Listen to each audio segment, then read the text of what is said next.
Tuloy pa rin po natin binabantayan ito nga pong typhoon na Kabayan na siya na nga po nakapasok sa ating Philippine Area of Responsibility. Estimated pong layo sa bandang silangan na 1,200 kilometers bandang silangan po yan na may lakas pong hangin ngayon na pumapalo na po sa 45 kilometers per hour at ang bugso naman po pumapalo sa 55 kilometers per hour pa northwestward po ang kilo sa bilis naman na 15 kilometers per hour.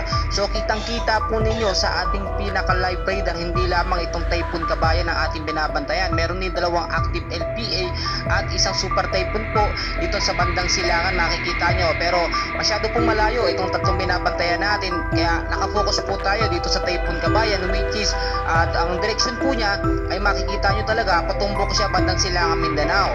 Pero tinitignan natin dito yung mga posibilidad na ito po yung magbago ng direksyon papuntang Visayas at sa bandang Luzon.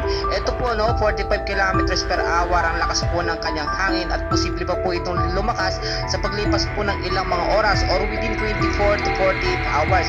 Ito naman yung sinasabi natin na dalawang active LPA po na posible din maging isang ganap na bagyo ay nasa 30 to 35 kilometers ang lakas po ng hangin nila. Ito naman po yung sinasabi natin na dito pa silangan din po ito isa po itong ganap na super typhoon na category Bagyong Malpo, international name niya at makikita nyo meron po itong extension ng hangin na siya nakaka-apekto po sa ating bansang Pilipinas dahil nga po sa malakas na hangin. So as of mag-ingat po tayo at patuloy po natin bantayan ito nga pong bagyo na siya nakapasok at ito po posibleng lumakas pa sa paglipas ng mga oras at titignan natin within 24 to 48 hours ay direkta po itong tatama or maglalandfall sa ating bansang Pilipinas sa bandang silangang Mindanao at apektado pa rin po dyan ang ilang bahagi ng Luzon at ng Visayas, especially sa bandang Luzon.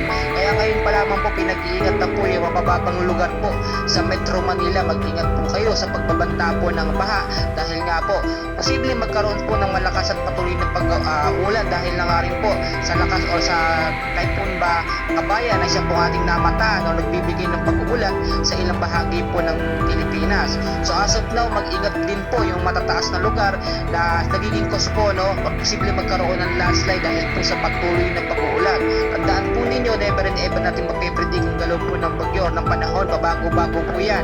Ngayon po nasa 45 kilometers per hour pa lamang, pero posible po itong lumakas or pumalo pa from 55 to 70 kilometers per hour, which is makikita natin na mas malakas na uri na siya ng bagyo.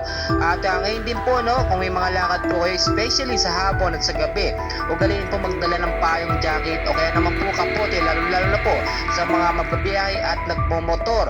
In case po magkaroon ng pag-uulan ay hindi po tayo mababasa at handa po tayo. So patuloy ko po kayo update and please ako po yung nakikiusap, patulong naman po ng isang like, subscribe and pakita na rin po ng notification bell, pakishare po sa ating mga loved ones para updated po sila sa ating binabantayan na typhoon na siya po nakapasok sa ating Philippine Area of Responsibility. Maraming salamat po sa inyong lahat.